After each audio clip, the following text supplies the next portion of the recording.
तो पीएम मोदी के 12 साल पूरे होने पर देशव्यापी कार्यक्रम आयोजित किए जा रहे हैं और इसको लेकर तरह तरह के कार्यक्रम आयोजन किए गए देश भर में। और सीधे आपको महसाना लिए चलते हैं, जहां पूर्व सांसद जुगल लोखंडवाला हमारे साथ लाइव जुड़ रहे हैं। सीधे उनका रुख करते हैं और उनसे जाने समझने की कोशिश करते हैं कि इस लंबे कार्यकाल पर उनका क्या कुछ कहना और किस रूप से इसको देखते हैं, उपलब्धियों के अगर चश्मे से देखा जाए तो। पूर्व सांसद जुगल लोखंडवाला हमारे साथ जुड़ गए हैं। जुगल जी, बहुत स्वागत है आपका नक्षत्र न्यूज में। सबसे लंबा कार्यकाल प्रधानमंत्री नरेंद्र मोदी का, किस रूप में इस कार्यकाल को देख रहे हैं आप लोग? क्या उपलब्धियां आप लोगों के हिसाब से है और अलग अलग कार्यक्रमों का भी आयोजन किया जा रहा है? माननीय प्रधानमंत्री नरेंद्र मोदी जी एक अलग ही शख्सियत है। उनका कार्यकाल देखा जाए तो 2001 से जब गुजरात के चीफ मिनिस्टर थे जी, तब से आप देखेंगे वो लगातार काम करते ही रहे, न वो रुकने वाले हैं न थकने वाले हैं।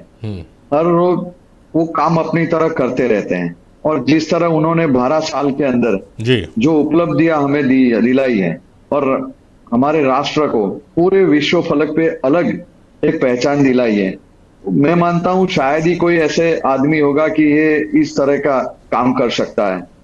वो हर रोज आप देखते होंगे कि कभी भी उन्होंने कोई बीमारी का बहाना या छुट्टी का बहाना कभी भी नहीं निकाला और जिस तरह जो काम करते हैं वो पूरे मन से करते हैं और पूरे सभी देशवासियों को अपना मानते हैं वो। और हम लोग चाहते हैं कि भाई वो उनकी आयु ज्यादा से ज्यादा रहे, स्वस्थ रहे और साथ में जिस तरह का मुझे मालूम है कि जब मैं राज्यसभा में चालू था उस टाइम उन्होंने 370-35 से जो धारा थी जम्मू कश्मीर हमारा अखंड भारत को जोड़ने की, उसको नेस्त नाबूद करने के लिए जो काम किया शायद ही ये नहीं हो सकता था और वो काम माननीय प्रधानमंत्री नरेंद्र मोदी जी ने किया।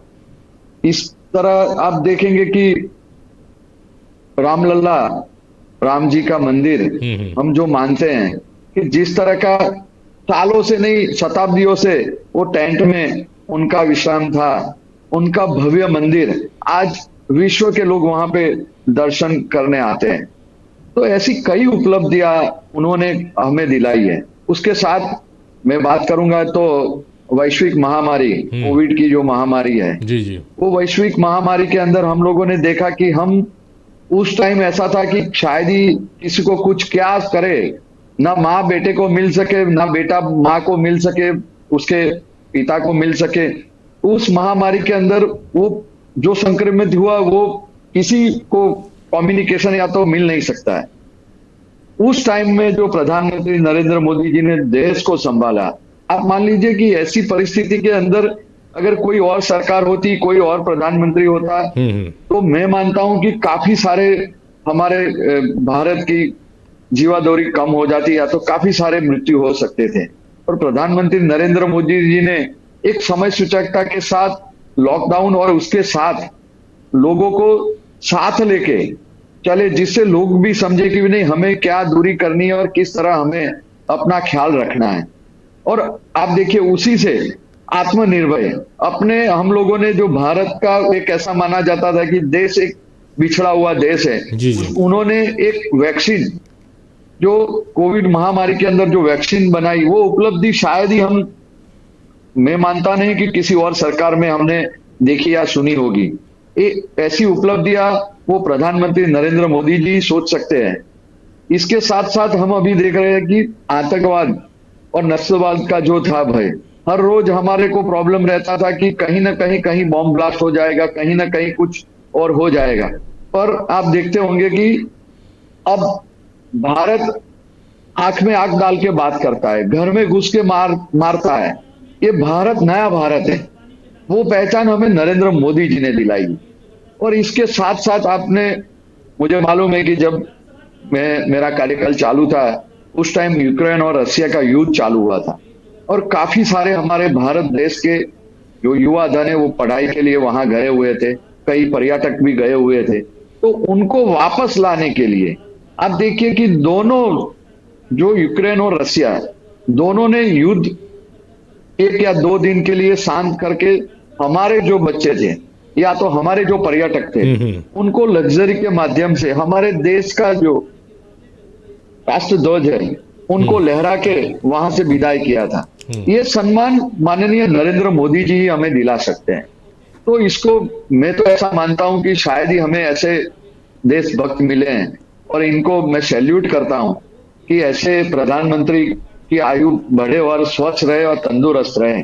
और हम लोग चाहते हैं कि हर रोज ऐसी कामनाएं करें कि सबको साथ लेके चले। इनका मूल मंत्र ही है सबका साथ सबका विकास। जी, जाहिर तौर पर और बहुत सारी योजनाएं हैं जो मील का पत्थर साबित हुई। आयुष्मान योजना की बात कर ले, उज्ज्वला योजना की बात कर ले, स्टार्टअप्स की बात कर ले, मेक इन इंडिया की बात कर ले, एक मुहिम की तरह पूरे देश में चला है। जुगल जी, आपसे ये जानना चाहेंगे कि वैश्विक स्तर पर कैसा बदलाव आप देख रहे हैं कि हमारी उपस्थिति बहुत मजबूती के साथ दर्ज हुई है दूसरे देशों के साथ?